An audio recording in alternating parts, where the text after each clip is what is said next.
우리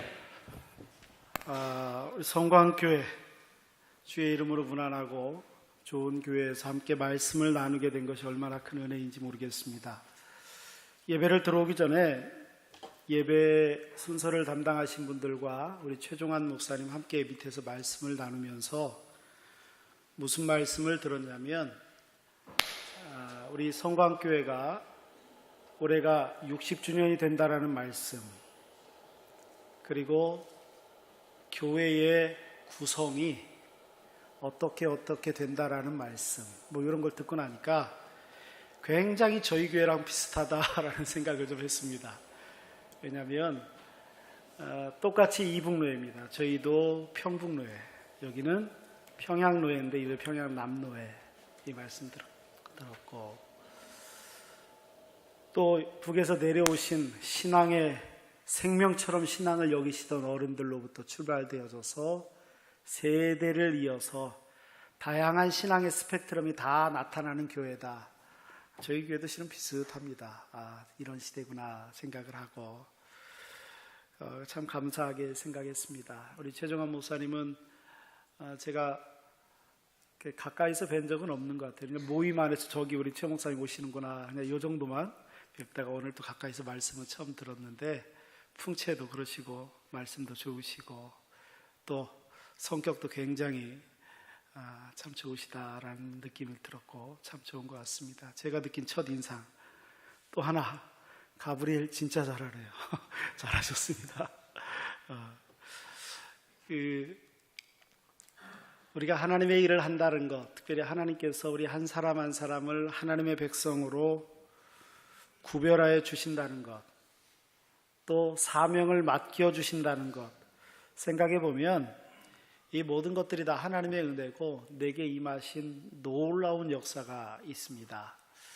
그러면 우리가 그런 은혜를 누린 사람으로 하나님의 백성답게 하나님의 자녀로 잘 해야 되는데, 하나님의 일도 맡겨주시면 맡겨주신 은혜를 따라 잘 해야 되는데 자꾸만 이런 생각이 드는데 못하는 것만 같아서 아쉬울 때가 있습니다. 오늘 말씀은 굉장히 유명한 말씀이죠. 선한 청지기. 교회에서 청지기라는 단어를 쓸 때 실은 여기를 근거로 합니다.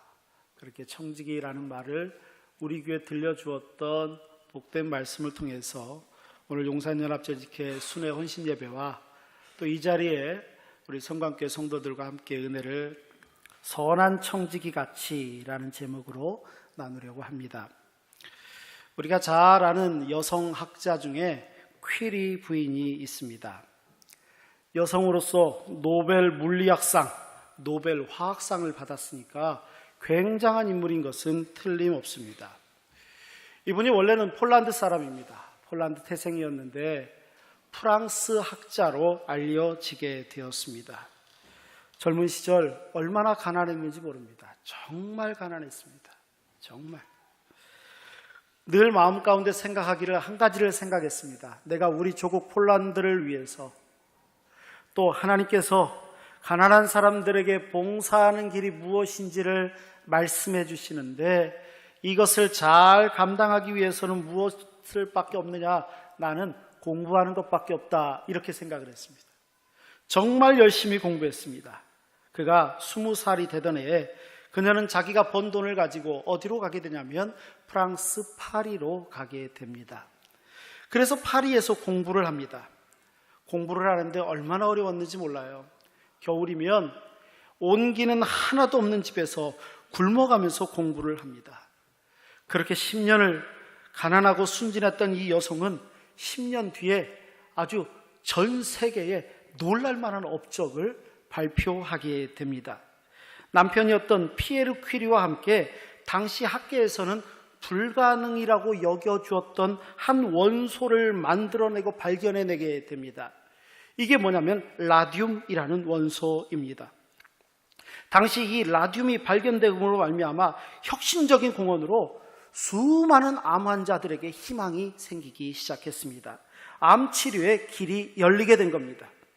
이것 때문에 퀴리 부부는 실은 돈방석에 앉을 만도 했습니다.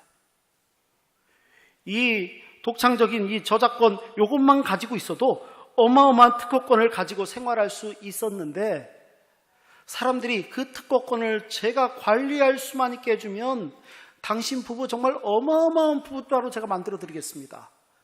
이렇게 이야기함에도 불구하고 이 퀴리 부부는 돈을 한 푼도 받지 않고 이 모든 원천적인 것을 다 공개해버리고 말았습니다. 그러면서 이렇게 이야기합니다.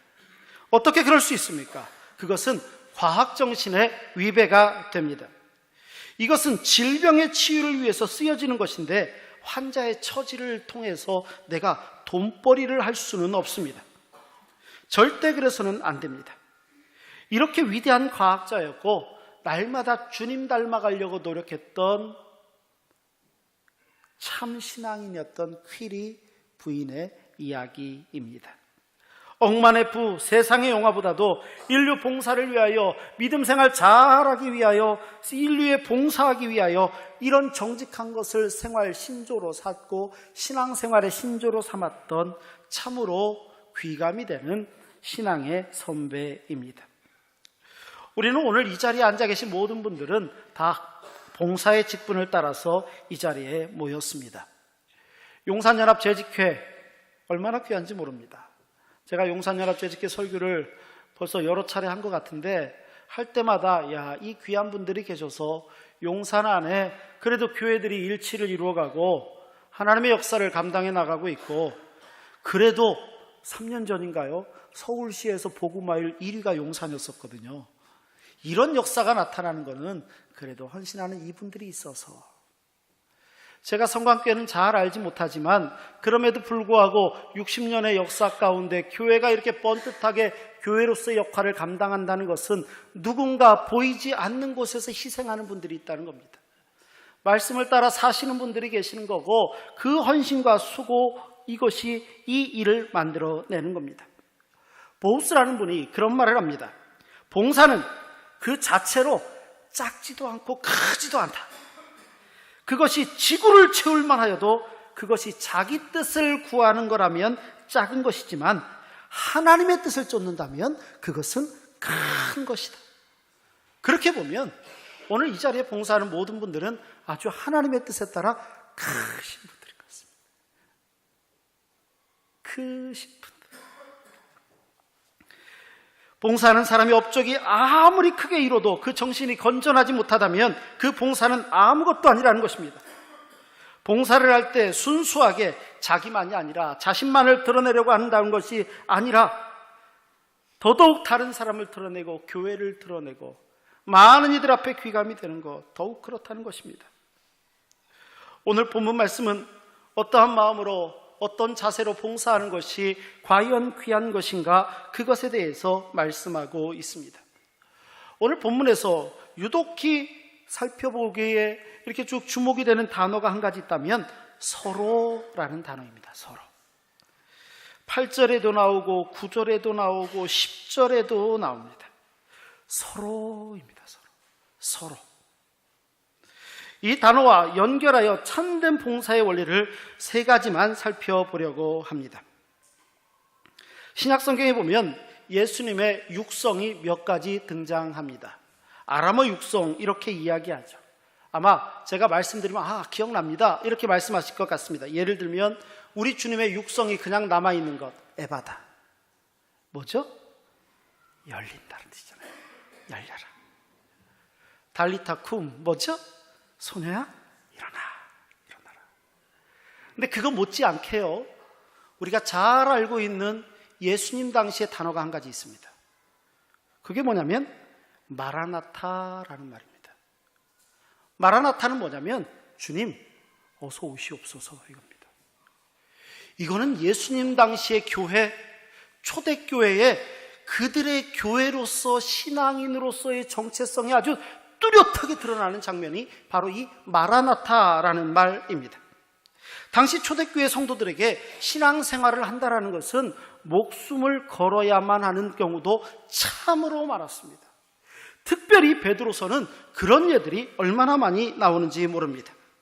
죽을 각오를 하지 않고서는, 목숨을 담보로 내놓지 않고서는 신앙생활을 할 수 없는 것입니다.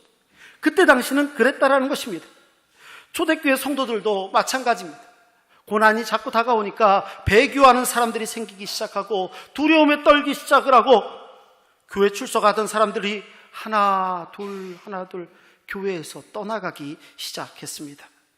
그래서 베드로 사도가 권면하는 것입니다. 고난 중에서도 그리스도인다운 삶의 모습을 어떤 경우에도 잃어서는 안 된다는 겁니다. 그래서는 안 되는 것입니다. 그 말씀을 이해할 만한 단어가 오늘 처음에 시작하는 말입니다. 만물의 마지막이 가까웠다라는 말입니다. 만물의 마지막이 가까웠으니 이제 주님 재림하실 날이 가까이 왔기 때문에 그리스도인들이 그리스도인다운 모습을 잃어서는 안 된다는 것입니다. 결코 그래서는 안 된다는 것입니다. 결코 끝까지 인내하고 잘 맞춰야 된다는 겁니다. 토니 캄폴리라는 신학자이면서 사회학자였던 이 토니 캄폴리라는 분이 아주 의미 있는 이야기를 합니다. 무슨 말을 했냐면 모든 인간은 죽을 때 자기가 못다 이룬 업적 때문에 후회하지 않는다 이야기합니다. 뭐 때문에 후회하느냐? 나는 바르게 살지 못한 것 때문에 후회한다는 것입니다. 죽음의 문턱이 꼴딱꼴딱 넘어올 때 그들은 내가 그때 돈을 좀 많이 벌었어야 되는데, 내가 그때 비트코인을 좀 사놨어야 되는데, 이런 거 갖고 후회하지 않는다는 겁니다. 마지막 순간에 후회하는 것은 내가 예수를 잘 믿었어야 되는데, 끝까지 예수 잘 믿었어야 되는데, 우리 가족을 정말 사랑했어야 되는데, 내가 정말 올바르게 살았어야 되는데, 이런 거 가지고 후회하지, 내가 그 업적을 이루다 말았는데 후회가 된다, 돈을 더 벌었어야 되는데 못 벌어서 후회가 된다, 이런 건 하나도 없다는 겁니다. 마지막 순간에는 그거라는 것입니다. 정말 지혜로운 사람, 이 지혜로운 사람은 어떤 마음으로 봉사를 할까요? 어떤 마음으로? 또 어떻게 해야 될까요? 마지막까지 아름다운 신앙의 승리자는 어떤 신앙의 승리자이겠습니까? 어떤 봉사가 하나님께서 기뻐하시겠습니까? 오늘 본문은 그것에 대해서 이야기합니다. 하나님께서 기뻐하시는 봉사는 첫 번째, 사랑의 정신으로 봉사하라 이렇게 말씀합니다. 뭘로요? 사랑으로. 사랑의 정신입니다. 오늘 8절 말씀을 보십시오. 뭐라고 이야기합니까? 무엇보다도 뜨겁게 서로 사랑할지. 그죠? 뜨겁게 서로 사랑할지니 사랑은 허다한 죄를 덮느니라 이야기합니다. 봉사의 첫 번째 원칙은 사랑입니다. 이곳에서 봉사하시는 분들, 용산연합회 재직해서 오신 분들은 섬기시는 교회에서 섬기는 분야가 다 다르실 겁니다. 우리 장로님도 여기 한 분 계신데 올해 일 참 많이 맡으셨습니다. 예배 행사부도 맡으시고 전도부도 맡으시고 되게 바쁘실 거예요. 다 그렇게 맞지 않으신가요? 오늘 우리 성광교회 성도님들도 마찬가지 아닙니까? 아름다운 음성으로 하나님을 찬양하는 일로부터 시작해서 주차장에서, 주방에서, 방송실에서, 교사로, 찬양대원으로 섬기는 모습들이 다 있지 않으시겠습니까? 그 섬김 없이 교회가 교회로서의 역할을 감당할 수 있나요? 안 되지요. 섬김이 있습니다. 그런데 이 섬기고 봉사를 할 때 단지 의무감으로 한다면 어떨까요? 그때부터는 봉사가 아닙니다. 의무로 하는 순간 그것은 일이 됩니다. 일하시는 것밖에 안 됩니다. 일이라는 것은 우리가 살아가기 위해서 좋아도 해야 되고 싫어도 해야 됩니다. 어쩔 수 없이 해야 되는 게 일입니다. 그렇기 때문에 억지로 하는 일은, 이 봉사는 한계가 분명히 있습니다. 하지만 사랑으로 하면 좀 다릅니다. 사랑으로 하면 전혀 다릅니다.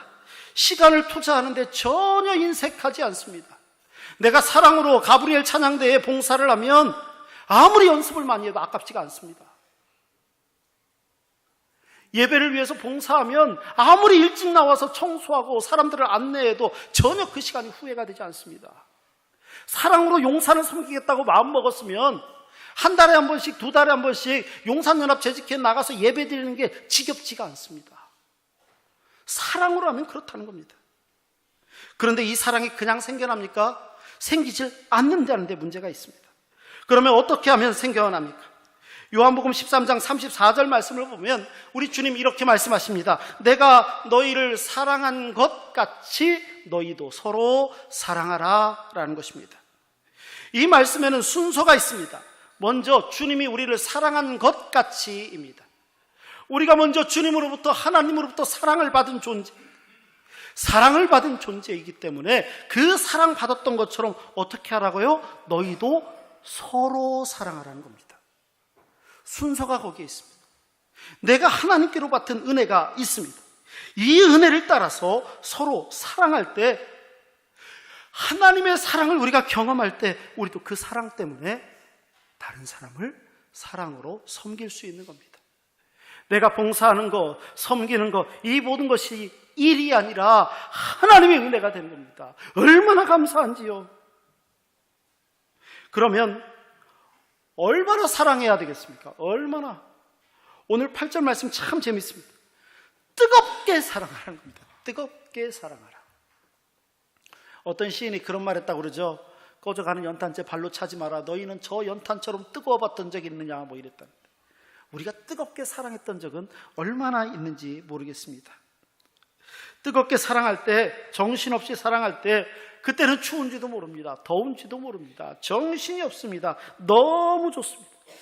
크면은 큰 대로 좋고, 작으면 작은 대로 좋고, 부족하면 부족한 대로 좋고, 넉넉하면 그것 때문에 감사합니다.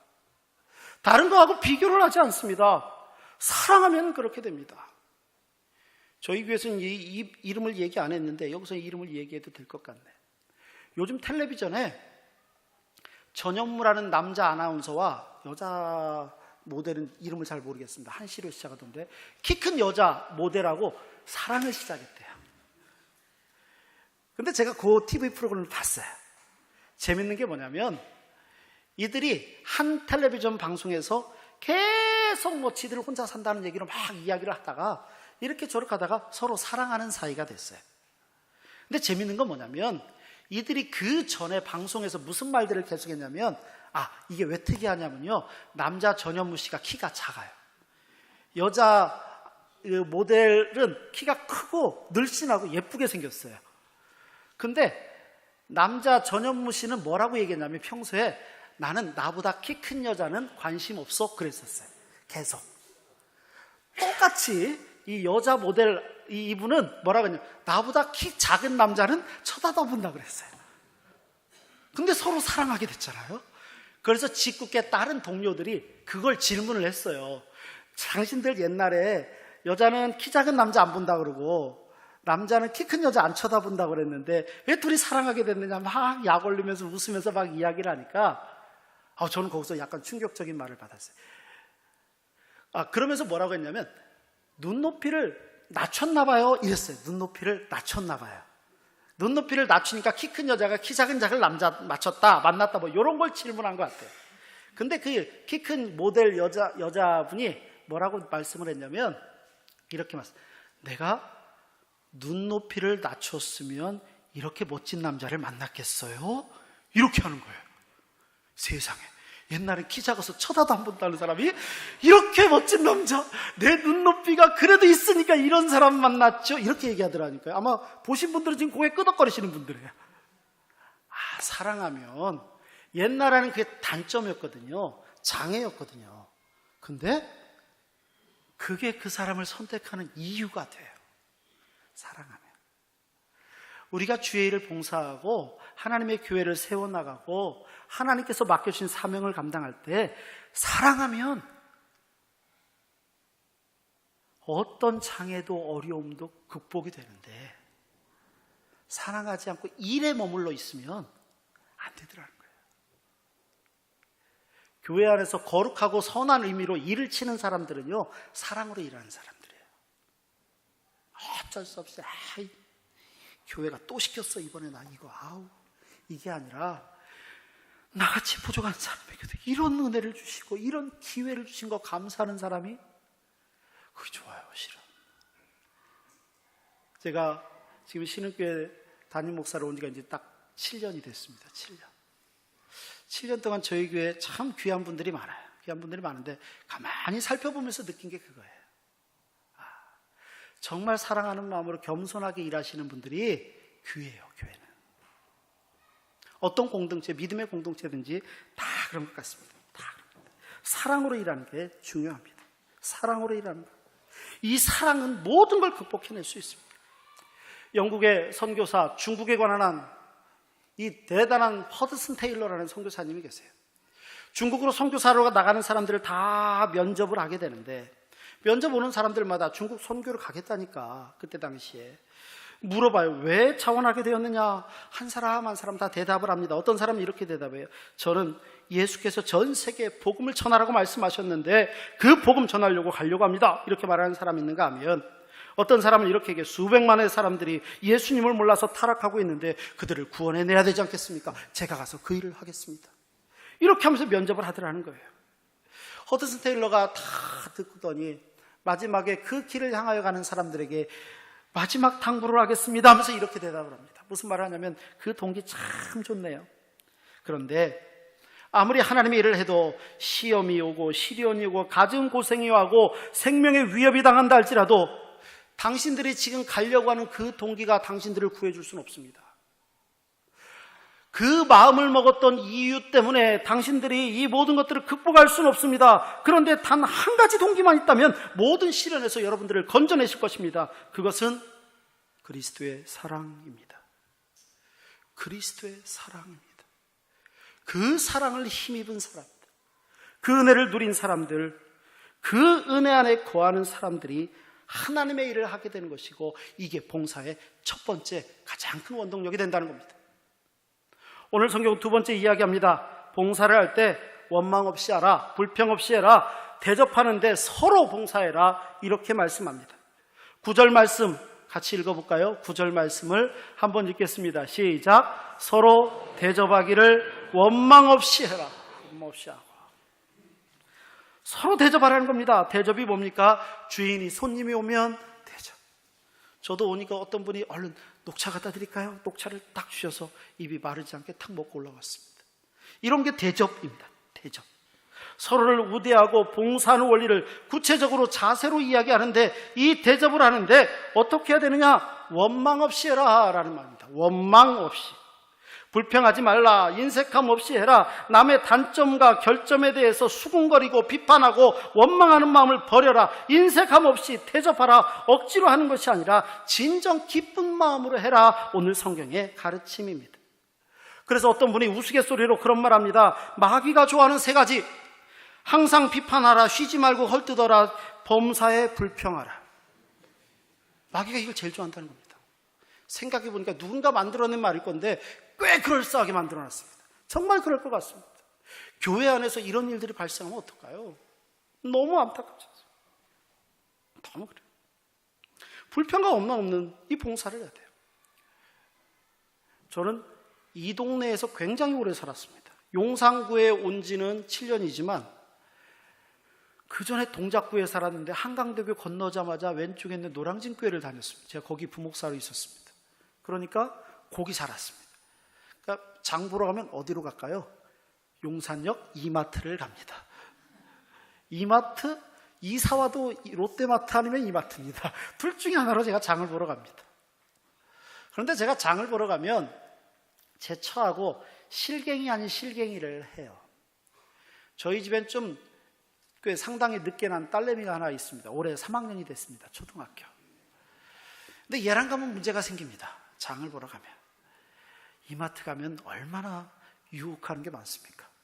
이쪽에서는 라면 끓여줘, 이쪽에서는 요플레 떠줘, 이쪽에서는 오리구이를 구워줘.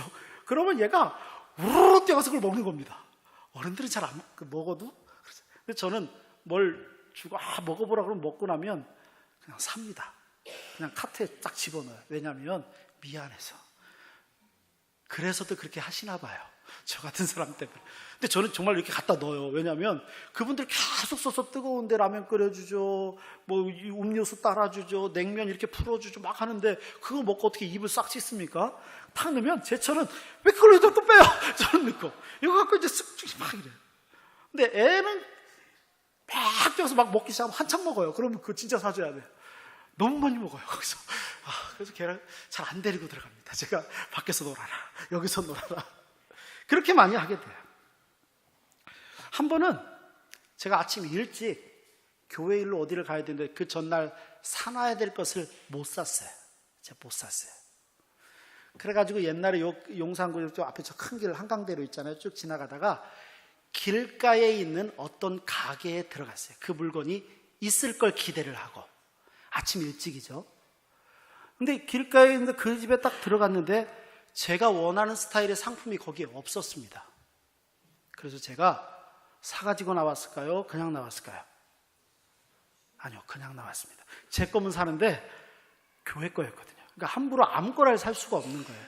그래서 딱 나오는데 그 주인이 아침 일찍 갔으니까 그 믿지 않는 사람들은 뭐 마수거리니 막 이런 거 있어요. 아니, 아침 일찍부터 재수없게 와서 구경만 하고 그냥 간다고 막 그러는 거예요. 다 들려요. 제가 나오는데 뒤통수에다 대고 그런 말이 다 들리니까 얼마나 민망했는지. 그냥 나오면서도 마음이 좀 그랬어요. 그리고 그냥 나갔어요.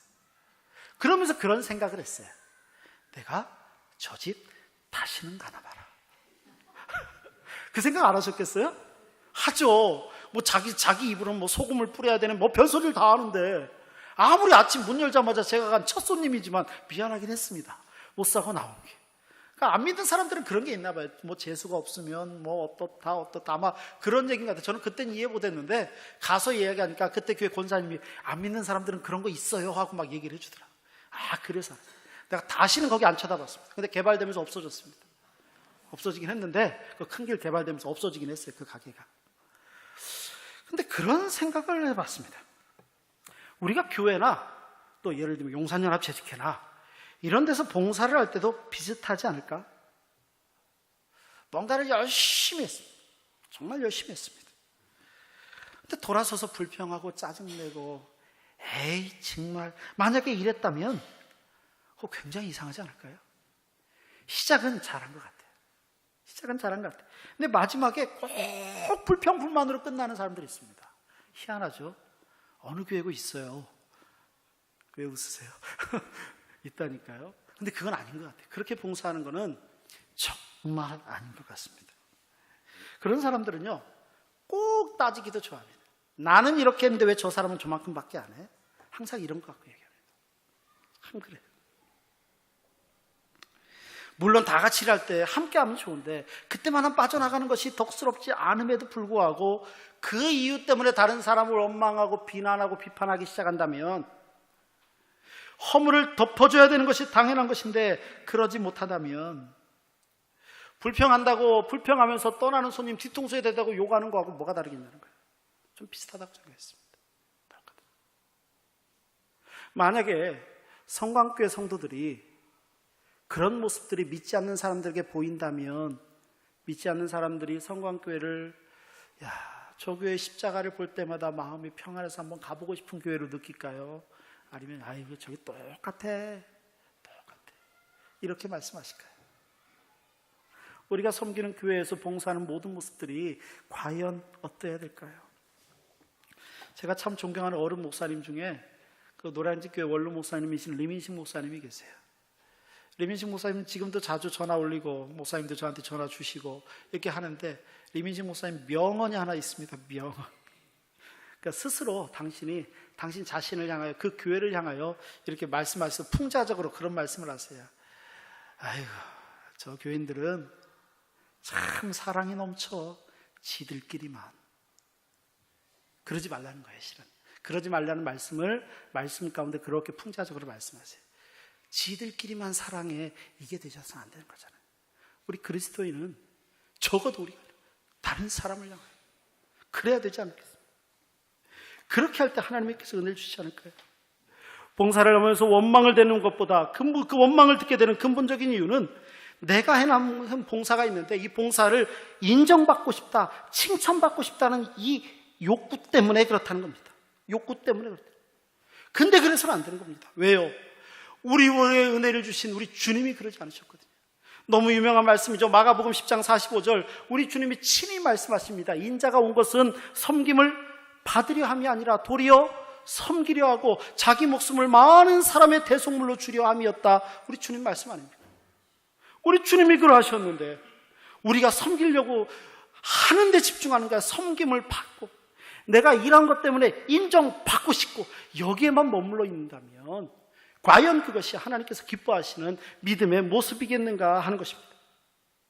섬김의 은혜를 주신 것 그거 하나에 감사하고 거기에 감사할 때 이것이 우리가 봉사할 때 두 번째 가질 자세라고 성경은 말씀합니다.